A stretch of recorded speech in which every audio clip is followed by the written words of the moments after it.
হঠাৎ করেই যে আমি সেদিন খুবই হতাশ হয়ে গেলাম। আমার মিটিংয়ের মধ্যে যখন উপদেষ্টা পরিবেশের সঙ্গে বসছি, আমার মনে হলো আমি এতদিন ধরে যেগুলো করছি এগুলো কোনোমতেই সফল হতে পারবো না, সবই ব্যর্থ হয়ে যাবে, সংস্কারও হবে না, ঠিক মতো নির্বাচন করতে পারবো না। এই জন্য আমি মনে করেছি আমার দায়িত্বে থাকা দরকার নেই। তাদের আমি ঘোষণা দিয়েছিলাম যে আমি পদত্যাগ করেছি। এই নিয়ে অনেক কিছু হয়েছে, তাদের নিজেদের মধ্যে সেগুলো একটা বিস্তারিত কাহিনী বললেন, কীরকম করে বাকিরা থেকে কষ্ট করেছে, বাকিরা তাকে আটকেছে, পদত্যাগপত্র লিখতে দেয়নি, লিখতেও সেটা পাঠাতে দেয়নি এবং তাকে ধরে রেখেছেন। আমরা আবার রসিকতা করে বলেছি, আমরা উপদেষ্টা পরিষদকে ধন্যবাদ দিচ্ছি।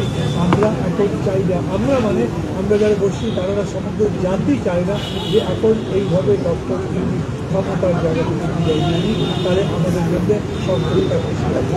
এই ব্যাপারেও আমরা বলেছি বেশি করে রাজনৈতিকভাবে তাকে কথাবার্তা বলতে হবে, ডিসকোর্স হতে হবে এবং কর্মসূচি থাকবে সেইটা বলতে হবে। বেসিক্যালি যেহেতু রাজনীতিটা হচ্ছে নির্বাচন সামনে, সেই নির্বাচনের রোডম্যাপ তার বলা উচিত এবং তিনি কীরকম করে নির্বাচন করতে চান তার একটাই করে সেই সম্পর্কে তার বলা উচিত।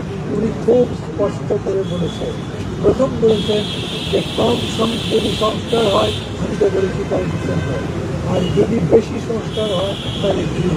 এর মধ্যে আমরা আলোচনা করে দুটোটা করতে পারি, কিন্তু আমি লিখে দিচ্ছি দরকার লাগলে পদত্যাগপত্র হিসেবে লিখে দেবো যে জুনের পরে কোনোভাবে এটা গড়াবে না, তার আগে নির্বাচন হবে।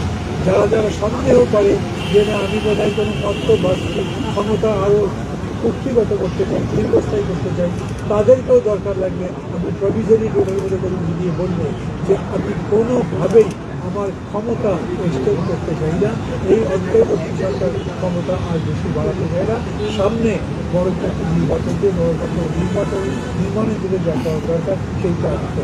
গতকাল আপনাদেরকে ধন্যবাদ জানাচ্ছি। আর একটা প্রোগ্রাম আছে, এই কারণে আমাদের ভেতরে একটা তর্ক আরও নেতারা যারা আছেন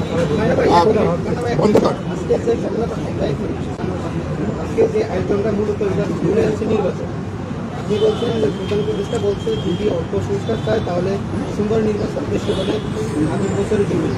আসলে আপনারা কোন দিকে যাচ্ছেন, অল্প সংস্কার চাচ্ছেন না বেশি সংস্কার চাচ্ছেন?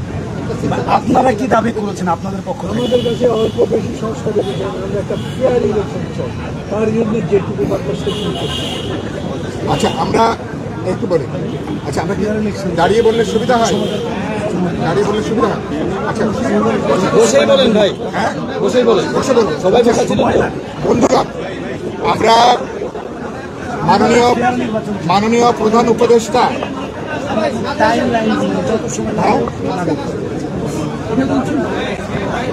Immigration to Canada.